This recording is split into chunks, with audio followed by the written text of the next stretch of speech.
O decreto de Goiânia, ele restringe parcialmente atividades, ele limita público e também impede eventos. Esse é o caminho que Goiânia está adotando, outros municípios do estado de Goiás também.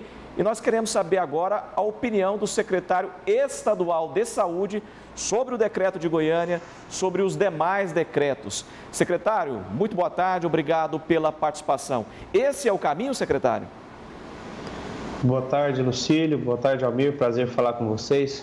Lucílio, o que nós entendemos da Secretaria de Estado da Saúde, é que nós precisamos sempre contextualizar o momento da pandemia e termos ações que são coerentes, com esse momento. Qual que é o contexto atual desse momento? Nós estamos com o número de casos subindo significativamente, que felizmente não estão na mesma proporção convertendo em internações de UTI e nem em óbitos. E aqueles que necessitam de internação são de pessoas vacinadas. Qual é a mensagem técnica que a gente avalia e que eu acho que é importante os decretos municipais se atentarem para isso? Há uma necessidade de um cuidado. Então, do ponto de vista de festas abertas, sem qualquer tipo de controle, carnaval de rua, de fato, nós não apoiamos, mas aqueles ambientes que têm a possibilidade de controle de acesso, seja ele um salão que vai ter um restaurante ali, ou até uma festa mesmo, mas que tem a possibilidade de controle de acesso, que se exija a vacina e que se comprove teste negativo. Fazendo desta forma, não é a nossa orientação nesse momento de restrição da possibilidade de acontecer. Nós, fora desses ambientes, nós instruímos a utilização ininterrupta da máscara, mas nós não temos a ilusão que nesses ambientes em que as pessoas vão utilizar, às vezes, bebida alcoólica, vão se confraternizar, elas estarão de máscara. Por isso, nesses ambientes onde que há esse tipo de coisa, a indicação de se exigir a vacina para as pessoas estarem presentes e o teste negativo também. Eu acho que esse caminho de uma busca, entre aspas, de uma certa normalidade, com equilíbrio, com moderação, é o caminho que a gente vai precisar adotar. Nós teremos aí certamente 60 dias de subida de número de casos, 30 de subida, mais uns 30 de platô, até que consigamos baixar o número de casos novamente. Então, secretário, 60 dias significa que o índice de ocupação de leitos aí pode aumentar, O Estado já está preparando aí uma estratégia para poder aumentar essa quantidade de leitos, porque hoje já tem um número muito grande de pessoas na fila de espera, porque não tem mais hospital de campanha, Todo mundo está indo para a regulação. Não, mas o que acontece, Almir? A gente precisa contextualizar cada momento da pandemia, Nesse momento, não está exigindo na mesma proporção aquela necessidade de internação anterior. Então, esses números são dinâmicos. Nós precisamos, convertemos alguns leitos que eram UTI Covid, convertemos para leitos gerais, retomamos as cirurgias eletivas, continuamos fazendo dessa forma. Hoje, nós estamos com 88% de ocupação de leitos de UTI Covid, mas proporcionalmente esse número 88 chama atenção, mas do ponto de vista absoluto, porque nós convertemos para leitos gerais.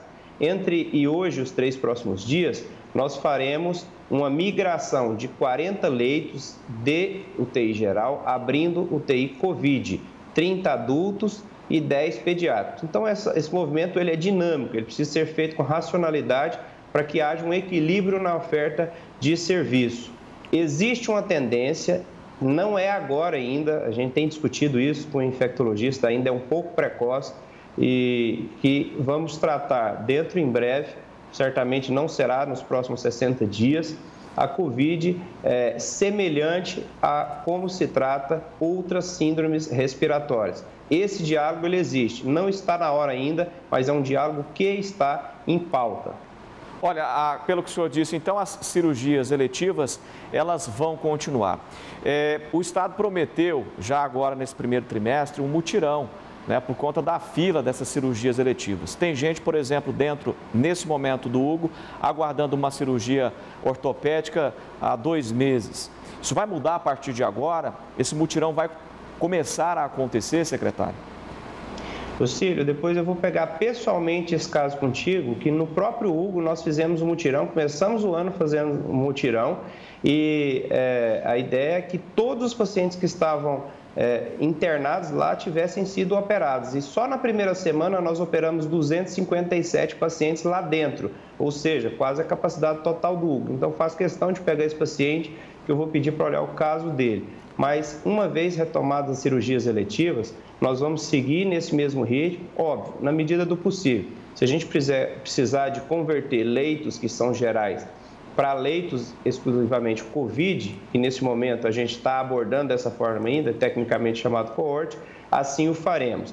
Mas esses números do painel, por isso que a gente faz questão de demonstrar para a população, fica na internet, que são números dinâmicos, eles são atualizados o tempo todo. Não justifica estarmos com 20% só de ocupação de leitos Covid e ter uma fila de leitos gerais grande. Então, a gente precisa equilibrar. Então, diminuímos Covid, em dezembro, novembro e dezembro, aumentamos geral e agora estamos aumentando mais um pouquinho o Covid, buscando esse equilíbrio para que o sistema de saúde não tenha risco, não entre em colapso nem o público nem o privado.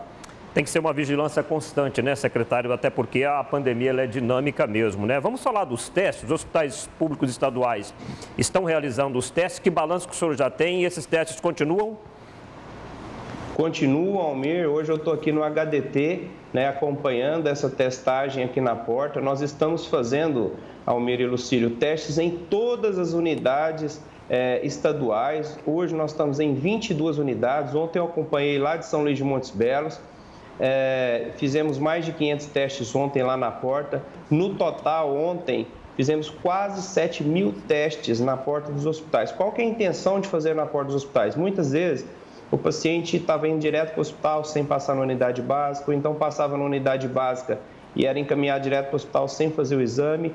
E os pacientes estavam entrando no hospital, sobrecarregando a atividade natural do hospital. Então, essa dinâmica, ela foi dinâmica para que os pacientes sejam atendidos, diagnosticados, uma vez positivados, orientados e separados, para ficarem em repouso em casa, isolados, mas de uma forma absolutamente racional. Nós estamos com a taxa de contaminação de positivos grande, dos quase 7.000 testes ontem, foram 27% de positivos, boa parte assintomáticos, a maior parte que tinha sintomas muito leves e praticamente ausência de internação. Aqui no HDT hoje, nós estamos na faixa de 28% de positividade até o momento, também sem necessidade de internação. Sintomas, quando eles estão mais exacerbados, sintomas muito próprios da síndrome gripal, que aí confunde muito com influenza, com rinovírus também. Então, é uma dinâmica um pouco diferente, muito diferente da segunda onda, muito diferente da primeira onda, que nem vacina tinha. Então, vacina e Ômicron estão trazendo um certo equilíbrio, por assim dizer, nessa questão da internação. O número de casos, não. O número de casos está exacerbado, sim, mas a vacina tem cumprido o seu papel. E ontem nós começamos a vacina de crianças e fazemos um apelo aos pais e avós que levem as crianças para vacinarem. Hoje recebemos mais vacinas de criança, 44.300 doses. Vamos distribuir imediatamente para todos os municípios. Todos os 246 municípios hoje têm vacina de criança. Então, a gente faz esse apelo também. Ok, secretário. Só mais uma pergunta. A gente recebeu uma reclamação aqui de Caldas Novas, que as pessoas não estão conseguindo se vacinar. É um problema local. A secretaria está sabendo desse problema, senão a gente já está passando ao vivo aqui. A pessoa não está conseguindo vacina para adultos em Caldas Novas. A secretaria foi notificada disso? Não havia sido notificado ainda, estou sendo notificado ao vivo, mas esse tipo de caso a gente toma ação imediata. Nós não estamos com problema de estoque de vacina, nem de adulto, nem de criança. E um município ou outro que às vezes tem uma característica um tanto quanto diferente, tal qual Caldas Novas, que tem um público sazonal muito grande, você pode ter certeza que a gente aborda imediatamente para ajudá-los. Tem sido assim o apoio do Estado aos municípios. Ok, secretário, muito obrigado mais uma vez pela entrevista aqui no Jornal do Meio Dia. Um bom trabalho e boa tarde. Bom trabalho e boa tarde para vocês.